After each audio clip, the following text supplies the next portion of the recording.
Hello everyone, good morning. আমি Priyanka from Kolkata.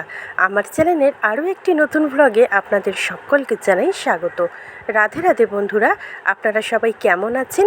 আশা করব আপনারা যেই প্রান্ত থেকে দেখছেন সবাই ভালো আছেন এবং সুস্থ আছেন, আর আপনাদের আশীর্বাদে আমরাও ভালো আছি। আজ শনিবার সকালে যেরকম ঘুম থেকে উঠেই চলে এসেছিলাম ছাদে। আর আপনারা তো দেখতেই পাচ্ছেন কত ফুল ফুটেছে, আজকে অনেকগুলি ফুল ফুটেছে। আর দেখুন ছাদের যে জায়গাগুলিতে ব্লিচিং দিয়ে এসেছিলাম শ্যাওলাগুলি কিন্তু অনেকটা চলে গেছে। আবার এই যে টানা বৃষ্টিতে আবার কিছুটা শ্যাওলা পড়ে গেছে।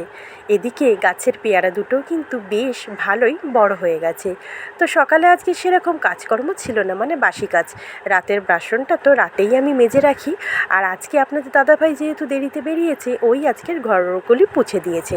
তাই আজকের ঘুম থেকে উঠে চা খেয়ে স্নান কমপ্লিট করে গাছের থেকে ফুল টুলগুলি এনে সুন্দর করে আগে পুজোটা কমপ্লিট করে ফেললাম, আর তারপরে রান্নাবান্না করে ফেললাম। যদিও আজকের বেশি কিছু রান্না না, আজকের আপনাদের জন্য একদম একটা ছোট্ট ব্লগ নিয়ে এসেছি। আপনাদের খুব কিন্তু অল্প সময়ের মধ্যে আমার ব্লগটা আজকে দেখা হয়ে যাবে। পুজো টুজো কমপ্লিট করে উঠে বসিয়ে দিলাম রান্নাটা। প্রথমেই করব উচ্ছে আলু ভাজা। উচ্ছে আলুটা দিয়ে দিলাম, দিয়ে একটু হলুদ দিয়ে ভালো করে মিশিয়ে দিচ্ছি। আর ওদিকে ইন্ডাকশানে ভাত হচ্ছে, ভাতের মধ্যে দিয়ে দিয়েছিলাম আলু সেদ্ধ। সকালবেলায় আজকের আর মেয়েদের তো স্কুল নেই, কেন বড় মেয়ের স্কুল আছে, কিন্তু বড় মেয়ে কালকেই বলে রেখেছিল যাবে না। আজকে ওর আবার চশমাটা দেবে, তবে চশমাটা আমি আপনাদেরকে কালকে দেখাবো কীরকম নতুন চশমা নিয়েছে। তবে পাওয়ার কিন্তু অনেকখানি, কেন ওই চশমা চোখে দিয়ে আমি কিছু দেখতে পাচ্ছি না, এতটাই পাওয়ার বেশি। ওই যে ডাক্তার বলল যেই পাওয়ারটা 25-30 বছরের পর আসে চোখে, সেটাই ওর এখন চলে এসছে। কেন আর মানে চোখ থেকে চশমা বেশিক্ষণ খোলা রাখা তো যাবেই না, সারাক্ষণ কিন্তু চশমা চোখে দিয়ে রাখতে হবে, এটাই বলে দিয়েছে। তো যাই হোক, চশমাটা পড়ুক, আবার 6 মাস পর চেকআপে যেতে বলেছে, পাওয়ার আরও বাড়ে না কমে সেটা দেখার জন্য। ওখানে দেখলেন উচ্ছে আলু ভাজা কিন্তু কমপ্লিট হয়ে গেছে। ওদিকে ভাতটাও কিন্তু আমি উপর করে দিয়েছি, আর এদিকে এখন আমি বসিয়ে দিচ্ছি সয়াবিন আলুর তরকারি। ডাল সিদ্ধ কিছুটা ছিল, তাই আর আলাদা করে ডাল সিদ্ধ করিনি। নিরামিষ রান্নাই করেছিলাম, তবে দুপুরবেলা খাবার সময় আর কি খেতে বসার সময় মেয়ে বলল দূর এই সয়াবিনের তরকারি দিয়ে ভাত খেতে ভালো লাগছে না, ডিম ভাজা করব। তাই ডিম ভাজা করা হলো, নিরামিষটা পণ্ডই হয়ে গেল।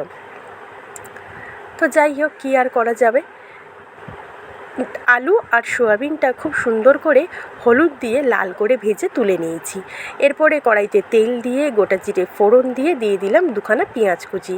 পেঁয়াজটা বেশ লাল লাল হওয়ার পরে আদা রসুন কাঁচা লঙ্কা টমেটো বাটা দিয়ে একটু ভাজা ভাজা করে নিচ্ছি। তারপরে এতে দিয়ে দেবো পরিমাণ মতন হলুদ, লঙ্কার গুঁড়ো আর লবণ। তবে লঙ্কার গুঁড়োটা এখানে আমি কাশ্মীরি লাল লঙ্কা দিয়েছি, এমনি যে নর্মাল ঝাল লঙ্কার গুঁড়ো সেটা কিন্তু দিইনি, যেহেতু অনেকগুলি কাঁচা লঙ্কা বাটা দিয়েছি সেই কারণে। আর দিয়ে দিলাম পরিমাণ মতন লবণ। এবারে মিক্সির বাটি ধুয়ে একটু সামান্য জল দিয়ে মশলাটাকে একটু মিশিয়ে নিয়ে ভেজে রাখা আলু আর সয়াবিনটা অ্যাড করে দেবো, দিয়ে বেশ ভালো করে কষিয়ে নেব। আমি দেখেছি সয়াবিনের তরকারি আগে খেতে কিন্তু এতটা টেস্ট হতো না, কেন সয়াবিনটা কিন্তু আগে ভালো করে ভেজে নিতাম না, সেদ্ধ করে নিতাম ঠিকই কিন্তু ভাজতাম না, এমনি কষিয়ে নিতাম, তার জন্যই হয়তো হতে পারে। তবে যবের থেকে সয়াবিনটাও বেশ লাল করে ভেজে নিই, তবে থেকে কিন্তু সয়াবিনের তরকারিটা খেতে একটা অন্যরকমই স্বাদ হয়। তাই এখন ঘরের সকলের খেতে ভালোও লাগে, আর সয়াবিনের তরকারিটা তাই এখন আমি করিও। তো খুব ভালো করে কষানোর পরে জলটা অ্যাড করে দিলাম। এবার ফুটে গিয়ে ঝোলটা একটু কমে গিয়ে আর আলুটা সিদ্ধ হয়ে গেলে গরম মশলা ছড়িয়ে দিলাম। তো চলুন, তরকারি পাতে কিন্তু আমার রেডি হয়ে গেল।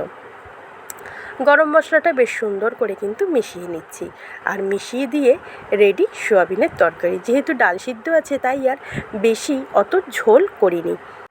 আজকের মতন এখানেই রাখলাম। আশা করব আপনাদের ভিডিওটা ভালো লাগবে, আর ভালো লাগলে অবশ্যই চ্যানেলটা সাবস্ক্রাইব করে পাশে থাকবেন। ভিডিওটা দেখার জন্য আপনাদের সকলকে অনেক অনেক ধন্যবাদ।